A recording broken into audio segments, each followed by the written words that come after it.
Students, welcome to the online classes of political science.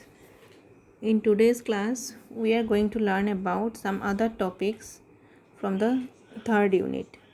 So, our first topic is reservation of constituencies. So, reservation of constituencies means that some seats are reserved for some particular group.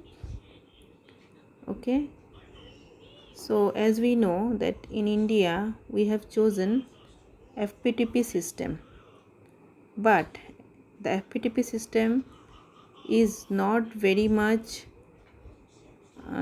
favorable for the small social groups and minorities. So as our constitutional maker, they knew it very well, so they have debated on a particular topic, that is reserved constituencies and separate electorates. Now we have to learn about what is reserved constituencies and what is separate electorates. Reserve constituencies का मतलब होता है कि एक constituency मतलब एक territory, मतलब जहाँ पे एक पर्टिकुलर सोशल ग्रुप के ही एक कैंडिडेट क्या कर सकते हैं, इलेक्शन को कंटेस्ट कर सकते हैं. ठीक है, जितने भी उस एरिया के वोटर्स हैं वो सब एलिजिबल होते हैं वोट देने के लिए. लेकिन द डिफरेंस इज़ कि जो मतलब कैंडिडेट खड़ा होगा इलेक्शन लड़ने के लिए, ही और she should be from a particular social group और कैटेगरी. ठीक है, और जो सेपरेट इलेक्टोरेट है इसका मतलब है कि कैंडिडेट्स जो इलेक्ट होते हैं वो पर्टिकुलर कैटेगरी ऑफ वोटर से ही इलेक्ट होते हैं. यहाँ पे सेपरेट इलेक्टोरेट में वोटर्स जो होते हैं वो बिलोंग करते हैं एक पर्टिकुलर कैटेगरी से, और वो अपने लिए अपना रिप्रेजेंटेटिव को क्या करते हैं, चूज़ करते हैं या फिर इलेक्ट करते हैं. तो ये होते हैं सेपरेट इलेक्टोरेट. इलेक्टोरेट मतलब जो वोटर्स है वो ही क्या होते हैं, एक पर्टिकुलर ग्रुप के होते हैं, वो सेपरेट होते हैं. लेकिन रिजर्व कंस्टिट्यूएंसीज का मतलब होता है वो पर्टिकुलर कंस्टिट्यूएंसी और दैट एरिया जहाँ पे वोटर्स जितने भी हैं कोई भी ग्रुप के हो वो सब एलिजिबल होते हैं वोट देने के लिए. लेकिन जो कैंडिडेट होगा वहाँ से वो एक पर्टिकुलर ग्रुप से होगा. ठीक है, जैसे कि इन इंडिया में SCs एंड STs के लिए क्या है, रिजर्वेशन है. ठीक है, SCs एंड STs के लिए क्या है, रिजर्वेशन है. तो जिसका मतलब क्या है, तो सपोज़ एक एरिया है, सपोज़ पकड़ लीजिए से फॉर एग्जांपल नागालैंड में एक कंस्टिट्यूएंसी है जहाँ पे शेड्यूल ट्राइब्स लोग ज़्यादा हैं. तो वहाँ पे क्या होगा, एक पर्टिकुलर कैंडिडेट जो खड़ा होगा he should be from that particular schedule tribe. ठीक है, वो शेड्यूल ट्राइब से वो खड़ा होना पड़ेगा. लेकिन नागालैंड में जितने भी वोटर्स है वो नेसेसरी नहीं है कि सब के सब शेड्यूल ट्राइब्स के हो. ठीक है, वहाँ पे अदर ग्रुप्स के भी हो सकते हैं. वो सब वोटर जाके जिसको भी चाहे उसको वोट दे सकते हैं. लेकिन जो कैंडिडेट्स होंगे, चाहे वो बीजेपी के हो, चाहे वो कांग्रेस के हो, चाहे वो कोई अदर पार्टीज़ के होना क्यों ना हो, उनका जो कैंडिडेट होगा वो पर्टिकुलरली शेड्यूल ट्राइब का ही होना चाहिए. ठीक है, ये है reserve constituency. But separate electorate का मतलब क्या है, जो सिस्टम पहले था ड्यूरिंग द ब्रिटिश रूल, जिसको ब्रिटिश ने मॉर्ली मिंटो रिफॉर्म स्कीम में इंट्रोड्यूस किया था, जिसके बारे में हमने पहले भी डिस्कस किया था. ठीक है, वो अभी इंडिपेंडेंस के बाद वो सिस्टम अभी है नहीं. तो इसका क्या मतलब था, तो ये सेपरेट इलेक्टोरेट ब्रिटिश ने किसके लिए बनाया था, फॉर द मुस्लिम्स. तो मुस्लिम्स पर्टिकुलरली मुस्लिम ग्रुप के ही लोग क्या करेंगे, वोट देंगे, वो अपने कैंडिडेट को खुद चूज़ करेंगे. ठीक है, तो उसमें कैंडिडेट तो ऑब्वियसली अपने ग्रुप से ही होगा, वो तो बात की बात है. लेकिन ये जो ग्रुप है मतलब जो मुस्लिम्स है जो मतलब पर्टिकुलर ग्रुप है वो अपना कैंडिडेट को खुद इलेक्ट करेंगे, ठीक है, वो अपने मर्जी से करेंगे। उसमें कैंडिडेट मतलब खुद मतलब पर्टिकुलर ग्रुप से नहीं होगा, ये मतलब नेसेसरी नहीं है। लेकिन जो इलेक्टोरेट है, जो वोट देंगे, वो पर्टिकुलर कम्युनिटी से बिलोंग करते हैं, ठीक है। तो अभी इंडिया में फ़िलहाल रिज़र्व कंस्टिट्यूएंसी का सिस्टम है, और reserve constituencies are for scheduled caste and scheduled tribes, ठीक है। तो scheduled caste and scheduled tribes के लिए कितने कितने सीट्स अलॉटेड है, ये थोड़ा हम जान लेते हैं। जैसे कि इंडिया में 543 लोकसभा सीट्स है, उसमें से 79 सीट्स आर रिजर्व फॉर एससीज, मतलब scheduled caste. Total constituency India में कितना है? 543, मतलब टोटल इंडिया को 543 टुकड़े में बांटा गया है कंस्टिट्यूएंसी में, ठीक है। और हर एक कंस्टिट्यूएंसी से एक एक कैंडिडेट खड़ा होता है for election, for contesting election. तो उसमें से 79 आर रिजर्व फॉर एससीज and 41 are reserve for STs, ठीक है। सेम अगर हम आसाम के बारे में बात करें, मतलब जो स्टेट का बात आता है, तो स्टेट का जो इलेक्शन होता है वो होता है लेजिस्लेटिव असेंबली का इलेक्शन। असेंबली इलेक्शन में आसाम में टोटल सीट्स कितना है? 126। तो टोटल 126 सीट्स में 16 सीट्स आर रिजर्व फॉर एससीज and 8 seats are reserve for STs, ठीक है। एससीज मतलब शेड्यूल कास्ट, एसटीज मतलब शेड्यूल ट्राइब। अभी हम जो नेक्स्ट टॉपिक में चलते हैं वो है डिलिमिटेशन कमीशन। डिलिमिटेशन कमीशन का मतलब होता है, ये एक कमीशन है जो इलेक्शन कमीशन के अंडर में ही आता है। उसका काम होता है कॉन्स्टिट्यूएंसी का जो बाउंड्री है उसको मार्क करना, ठीक है। कॉन्स्टिट्यूशन मतलब जो मतलब कंस्टिट्यूएंसी जो एरिया से पर्टिकुलर कैंडिडेट खड़ा होता है उसका एरिया कितना होगा उसको डिमार्क करना, मतलब उसको मार्क करना, ठीक है, उसको मार्क करना, उसको बनाना, ठीक है। और वही डिलिमिटेशन कमीशन ही होता है जो कौन सा कंस्टिट्यूएंसी एससी का होगा, कौन सा कंस्टिट्यूएंसी एसटी का होगा, वो डिसाइड करता है, ठीक है। तो ये हो गया डिलिमिटेशन कमीशन, जो इलेक्शन कमीशन के अंडर में ही आता है। उसका काम ही होता है कंस्टिट्यूएंसी का जो बाउंड्री है उसको ड्रॉ करना, मतलब उसको सिलेक्ट करना, और कौन सा एरिया एससी का है, कौन सा एरिया एसटी का है, वो भी डिसाइड करने का काम होता है डिलिमिटेशन कमीशन का। नेक्स्ट है रिजर्वेशन फॉर वुमेन। अच्छा, अभी हमें जानना पड़ेगा कि जैसे कि एससी रिजर्वेशन है, एसटी रिजर्वेशन है, क्या हमारे कॉन्स्टिट्यूशन में ऐसा कोई प्रावधान है जो जिसमें वुमेन्स को भी रिजर्वेशन मिलता है? तो है, हाँ है। तो ये रिजर्वेशन पहले नहीं था, उसको 73rd and 74th constitutional amendment के तहत उसको लाया गया। कहाँ पे लाया गया? Urban and rural local body में, ठीक है। गवर्नमेंट 3 टाइप्स होता है, एक होता है सेंट्रल का गवर्नमेंट, दूसरा होता है स्टेट का गवर्नमेंट, और तीसरा होता है लोकल गवर्नमेंट। लोकल गवर्नमेंट मतलब अगर आप लोग अर्बन एरिया में हो तो आप लोगों को पता होगा वार्ड कमिश्नर होता है अपने एरिया का। जिस भी वार्ड पे आप रहते हो वहाँ पे एक कौन होता है? Ward commissioner. तो वो होता है लोकल बॉडी। अगर आप रूरल एरिया में हो तो वहाँ पे क्या होगा? पंचायत का, ठीक है, ग्राम पंचायत का जो ग्राम प्रधान होंगे उनको सिलेक्ट किया जाता है। तो ये जो इलेक्शन है, लोकल बॉडी का जो इलेक्शन है, इसमें वुमेन रिजर्वेशन है इंडिया में। कितनी परसेंट? 33%। मतलब 33% लोकल बॉडी, चाहे वो रूरल हो चाहे वो अर्बन हो, वो रिजर्व है किसके लिए? वीमेन के लिए। तो ऐसा नहीं है कि लोकसभा और स्टेट असेंबली के लिए ये प्रावधान करने की कोशिश नहीं की जा रही है। अभी इसके लिए अप्लाई तो हो गया है कि करना है, मतलब लोकसभा इलेक्शन में भी और असेंबली इलेक्शन में भी वुमेन्स रिजर्वेशन के लिए अप्लाई कर दिया गया है अमेंडमेंट के लिए।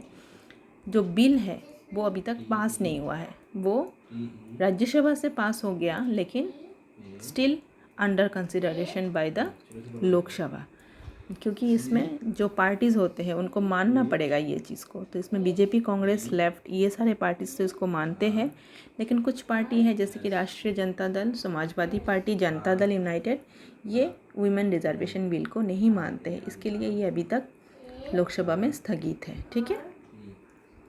नेक्स्ट इज इंडिया में जो फ्री एंड फेयर इलेक्शन होता है उसका मतलब हम लोग कैसे जानेंगे कि वो सक्सेसफुली काम करता है कि नहीं, ठीक है। तो free and fair election is very important for the successful of democracy. तो डेमोक्रेसी को अगर सक्सेसफुल बनाना है तो उसके लिए फ्री एंड फेयर इलेक्शन होना बहुत ज़रूरी है। तो उसके लिए क्या चाहिए, पहले तो आपको इंडिपेंडेंस ऑफ इलेक्शन कमीशन। जो भी इलेक्शन कमीशन होता है, इलेक्शन कमीशन का काम ही होता है इलेक्शन को कंडक्ट करना। कोई भी इलेक्शन हो, कौन कंडक्ट करता है, इलेक्शन कमीशन। तो इलेक्शन कमीशन का जो गठन है वो टोटली सेपरेट होना चाहिए, वो कोई भी गवर्नमेंट के अंडर में नहीं होना चाहिए। अगर वो गवर्नमेंट के अंडर में होगा तो वो प्रेशराइज में आएगा। किसके प्रेशर में, गवर्नमेंट के, जो रूलिंग पार्टी है उसके प्रेशर में आएगा। तो अल्टीमेटली वहाँ पे बहुत सारे जो करप्शन, ठीक है, मिस हैंडलिंग हो सकता है। तो इसलिए इलेक्शन कमीशन को सेपरेट होना चाहिए।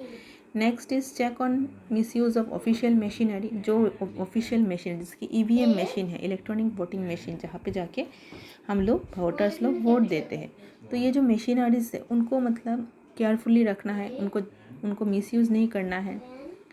जो थर्डली है वो है यूनिवर्सल एडल्ट फ्रेंचाइजी। इसका मतलब है मेल फीमेल कोई भी कास्ट के हो, कोई भी जाति के हो, सबको अगर वो 18 ईयर्स के एज के हैं तो उनको वोटिंग राइट मिलना चाहिए, ठीक है, वो राइट टू वोट उनको मिलना चाहिए। और जो सिटीज़न 25 एज के हैं उनको लोकसभा या फिर स्टेट असेंबली इलेक्शन कंटेस्ट करने का मौका मिलना चाहिए अगर वो चाहता है तो।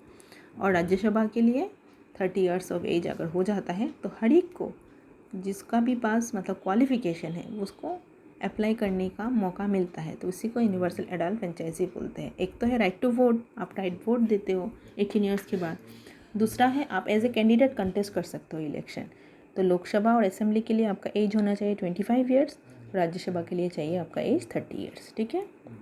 Next is active role of political institutions and voluntary organisations. तो जो भी पॉलिटिकल इंस्टीट्यूशंस है, जैसे कि इलेक्शन कमीशन खुद एक पॉलिटिकल इंस्टीट्यूशन है, उसके अलावा और भी बहुत सारे इंस्टीट्यूशन होते हैं, हेल्पिंग इंस्टीट्यूशन होते हैं जो इलेक्शन को कंडक्ट करवाते हैं। तो सभी कॉन्स्टिट्यूशन का मतलब सभी इंस्टीट्यूशन का रोल क्या होना चाहिए, फेयर होना चाहिए, ठीक है, फेयर होना चाहिए।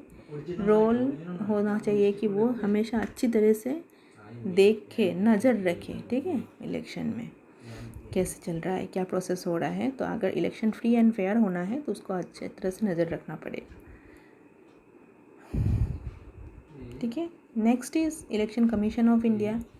अभी इलेक्शन कमीशन ऑफ इंडिया के बारे में हम जानेंगे। जो कमीशन इलेक्शन कंडक्ट करता है, ठीक है, free and fair election conduct करता है, उसका प्रावधान है कॉन्स्टिट्यूशन में अंडर आर्टिकल 324, जो कि एक इंडिपेंडेंट बॉडी है जिसमें पॉलिटिकल इन्फ्लुएंस बिल्कुल भी नहीं है, उसको फ्री रखना भी है, ठीक है, ताकि वो करप्टेड ना हो जाए। तो ऑर्गेनाइजेशन जो होता है इलेक्शन कमीशन का, उसमें एक चीफ इलेक्शन कमिश्नर होता है CEC, और उसके साथ 2 अदर इलेक्शन कमिश्नर होते हैं। एक चीफ इलेक्शन कमिश्नर, उनके साथ 2 इलेक्शन कमिश्नर, ठीक है। नेक्स्ट इज़ CAC जो होता है, मतलब चीफ इलेक्शन कमिश्नर जो होते हैं वो इलेक्शन कमीशन को प्रिसाइड करते हैं, जितने भी मीटिंग्स वगैरह हो सबको वो लीड करते हैं, प्रिसाइड करते हैं, ठीक है। और लेकिन जो भी मतलब वो सीनियर मोस्ट पर्सन है इसलिए वो प्रिसाइड करते हैं, लेकिन जो अदर इलेक्शन कमिश्नर है उनका भी इक्वल पावर होता है डिसीजन मेकिंग में, मतलब 3 जन का ही इक्वल अथॉरिटी है डिसीजन मेकिंग में, ठीक है। Next is appointment and conditions of service. उनका क्या कंडीशन है सर्विस का, तो इनको जो CEC जो चीफ इलेक्शन कमिश्नर है और जो अदर 2 इलेक्शन कमिश्नर है इनको अपॉइंट करता है हमारा प्रेसिडेंट ऑफ इंडिया, और उनका टर्म कितना होता है 6 ईयर्स का टर्म होता है, और continue till the age of 65 whichever is earlier. मतलब इसका मतलब होता है कि सपोज़ एक इलेक्शन कमिश्नर को 52 ईयर्स में भर्ती किया गया और दूसरे इलेक्शन कमिश्नर को 55 ईयर्स में मतलब भर्ती किया गया। एक इलेक्शन कमिश्नर को 58 ईयर्स में मतलब अपॉइंट किया गया और दूसरे इलेक्शन कमिश्नर को सपोज़ आप पकड़ लो कि 62 ईयर्स में अपॉइंट किया गया। तो जिनका एज 58 ईयर्स है उनका टर्म 6 ईयर्स में कब ख़त्म होता है, 59, 60, 61, 62, 63, 64, मतलब 64 ईयर्स में उसका 6 ईयर्स हो जाता है। तो 6 ईयर्स का जो मतलब कंडीशन है वो पहले आ गया, तो इसलिए वो 64 ईयर्स में ही रिटायर्ड हो जाएंगे, ठीक है। और दूसरे जो 62 ईयर्स में अपॉइंट हुए थे तो उनका 6 ईयर्स का टर्म है, लेकिन वो लास्ट कितना तक कर सकते हैं, 65 ईयर्स तक। तो उसके तहत उनका 62, 63, 64, 65, मतलब 3 साल में ही उनका 65 एज हो जाता है। तो कंडीशन में 65 एज जो है वो पहले आ गए तो वो 65 एज में ही रिटायर कर जाएंगे। ठीक है, 2 कंडीशन है, 6 ईयर्स या फिर जो 65 ईयर्स तक, जो भी कंडीशन पहले आएगा उनमें वो रिटायर करते हैं। तो ये हो गया इलेक्शन कमिश्नर के बारे में। तो इलेक्शन कमिश्नर को प्रेसिडेंट ही रिमूव कर सकता है अपने पोस्ट से, अगर उनको कुछ मतलब करप्शन एक्टिविटी में पाया गया तो लोकसभा से मतलब पार्लियामेंट से 2/3 मेजोरिटी रिकमेंडेशन देना पड़ेगा विथ स्पेशल मेजोरिटी कि हाँ हमें क्या है, इनको रिमूव करना है, तो वो रिमूव हो जाते हैं। ठीक है, तो वो नेक्स्ट होता है फंक्शन ऑफ इलेक्शन कमीशन। तो फंक्शन ऑफ इलेक्शन कमीशन में क्या होगा, जो इलेक्शन कमीशन होता है वो मतलब सुपरिटेंड करते हैं, मतलब जो नज़र रखते हैं इलेक्शन के प्रोसेस में, वो डायरेक्ट करते हैं, कंट्रोल करते हैं इलेक्शन को, सब टाइप के इलेक्शन को। इलेक्शन बहुत टाइप का होता है, प्रेसिडेंट हो, वाइस प्रेसिडेंट हो, पार्लियामेंट का हो, लेजिस्लेटिव असेंबली का हो, सभी का इलेक्शन को वो सुपरिटेंड करते हैं, डायरेक्ट करते हैं और कंट्रोल भी करते हैं। Next is it prepares, revises and update the electoral rolls और वोटर लिस्ट। जो वोटर लिस्ट होता है हर साल मतलब हर 5 ईयर्स इंटरवल में एक एक करके इलेक्शन होता है, तो वोटर लिस्ट रिवाइज भी होता है, क्योंकि बहुत लोग होते हैं जो मर जाते हैं और बहुत लोग होते हैं जो 18 ईयर्स के एज को मतलब आते हैं, तो सबको रिवाइज होता है हमेशा। वोटर लिस्ट का जो है न्यू एप्लीकेंट न्यू वोटर्स आते हैं, और कुछ जो डिजीज़ है, जो डिसीज्ड है मतलब जो मर गए हैं, उनका नाम कट जाता है, तो उसको रिवाइज करना, अपडेट करना, वो भी रोल होता है इलेक्शन कमीशन का। It fixes the dates and for general, mid term and by election. जो भी इलेक्शन होता है, जनरल हो या फिर बीच में इलेक्शन हो गया, बाई इलेक्शन हो गया, तो सबका जो डेट है वो फिक्स करता है election commission. It determine the size of the constituencies. Constituency का साइज़ कितना होगा वो इलेक्शन कमीशन डिसाइड करता है। उसके अंडर में कौन सा कमीशन मैंने बोला था अभी, डिलिमिटेशन कमीशन, उसके तहत उसको किया जाता है कंस्टिट्यूएंसी के साइज़ को। नेक्स्ट होता है जो नॉमिनेशन पेपर है, ठीक है, उसको कैंडिडेट का उसको स्क्रूटिनाइज करता है। नॉमिनेशन मतलब कोई भी, अगर आप कैंडिडेट होकर खड़ा होना चाहते हो तो एज ए नॉमिनी आपको अप्लाई करना पड़ता है, तो उसके पेपर का डिटेल जो होता है उसको स्क्रूटिनी करता है इलेक्शन कमीशन। नेक्स्ट होता है वो रिकॉग्नाइज़ करता है कि कौन सा पार्टी पॉलिटिकल है, कौन सा पार्टी रीजनल है। जैसे कि कांग्रेस, बीजेपी, ये सब सीपीएम, सीपीआई, ये सब नेशनल पार्टी है, लेकिन असम में और एक पार्टी है जैसे कि एजीपी, असम गण परिषद, ये क्या है, रीजनल पार्टी है।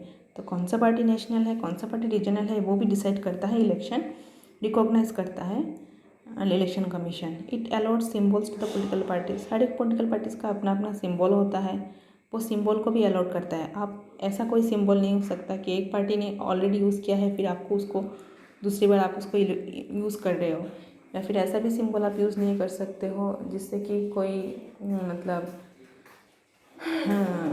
निगेटिव पॉइंट आता है। ठीक है, तो ये जो सिंबल अलॉट करना, ये भी इलेक्शन कमीशन का काम होता है। नेक्स्ट होता है कि वो polling booth and appointment of staff for the conduct election, वो भी वो करते हैं। जैसे ये पोलिंग बूथ का जैसे कि आप लोग मम्मी पापा से पूछेंगे तो कभी कभी ऐसा होता है, कोई भी स्कूल में जाके वो वोट देते हैं, कोई भी कॉलेज में जाके वो वोट देते हैं, तो वो होता है पोलिंग बूथ। कौन सा पोलिंग बूथ सिलेक्ट होगा, कौन सा नहीं, वो भी इलेक्शन कमीशन सिलेक्ट करता है। और पोलिंग बूथ में काम करने के लिए भी कुछ कर्मचारी की ज़रूरत होती है, जैसे कि स्कूल टीचर्स या फिर अदर गवर्नमेंट ऑफिशियल्स को भी यहाँ पे अपॉइंट किया जाता है ड्यूरिंग द इलेक्शन टाइम। तो ये स्टाफ्स को इलेक्ट करना भी काम होता है, सिलेक्ट करने का काम भी होता है इलेक्शन कमीशन का। नेक्स्ट होता है it fixes the model code of conduct and expenditure limit for all candidates जो होते हैं वो कैंपेनिंग करते हैं, अपने प्रचार करते हैं, तो एक्सपेंडिचर का मतलब कितना होगा, लेवल कितना होगा, कितना वो करेंगे, ठीक है, ये सब कैसे वो एक्सपेंडिचर कहाँ से लाएंगे, वो सब डिसाइड करने का काम होता है इलेक्शन कमीशन का। नेक्स्ट रोल जो है वो इलेक्शन कमीशन का बहुत इंपॉर्टेंट है। जो मैंने बोला कि फेयर एंड फ्री इलेक्शन करवाने के लिए इलेक्शन कमीशन का रोल बहुत इंपॉर्टेंट है।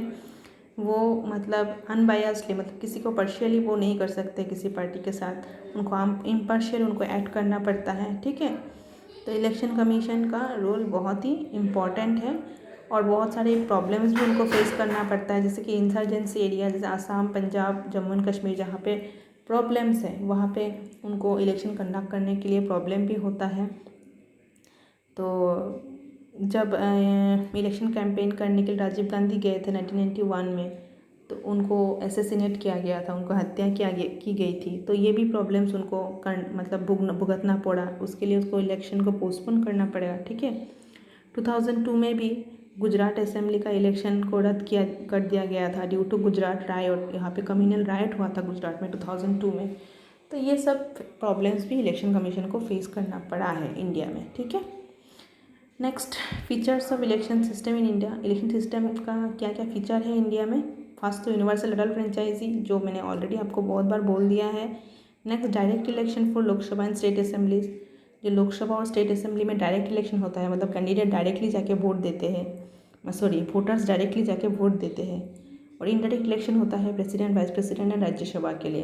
तो प्रेसिडेंट के इलेक्शन में, वाइस प्रेसिडेंट के इलेक्शन में या फिर राज्यसभा के इलेक्शन में हम लोग खुद जाके वोट नहीं देते हैं।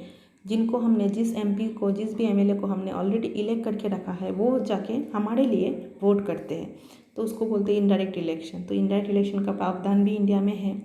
जॉइंट इलेक्टोरेट, जॉइंट इलेक्टोरेट का मतलब होता है कि मतलब हर एक वोटर का मतलब राइट होता है कि वो वोट दे। जैसे कि अभी यहाँ पे हम लोग लोकसभा का भी इलेक्शन के लिए वोट देते हैं राज्य, और असेंबली के इलेक्शन के लिए भी वोट देते हैं। तो ये जॉइंट इलेक्टोरेट बोला जाता है, दोनों के लिए हम लोग वोट देते हैं। और specific qualification and disqualification for the membership of legislative bodies. Lok Sabha के लिए जो कंटेस्ट करने का इलेक्शन का एज होता है 25 ईयर्स, राज्यसभा के लिए कितना है 30 years. Next, single member constituency. Single member मतलब कंस्टिट्यूएंसी से, एक कंस्टिट्यूएंसी से एक ही कैंडिडेट खड़ा हो सकता है कोई भी पार्टी का। मल्टी मेंबर कंस्टिट्यूएंसी में क्या होता है, एक कंस्टिट्यूएंसी से एक पार्टी का, सपोज बीजेपी का 2-3 कैंडिडेट खड़ा हो सकता है, लेकिन हमारे यहाँ पे ऐसा नियम नहीं है। हमारे यहाँ पे सिंगल कंस्टिट्यूएंसी है। सिंगल मेंबर कंस्टिट्यूएंसी मतलब एक कंस्टिट्यूएंसी से, सपोज सिलचर एक कंस्टिट्यूएंसी है, यहाँ से बीजेपी का एक ही कैंडिडेट खड़ा होगा, कांग्रेस का एक ही कैंडिडेट खड़ा होगा, तो इसको बोलते हैं सिंगल मेंबर कंस्टिट्यूएंसी।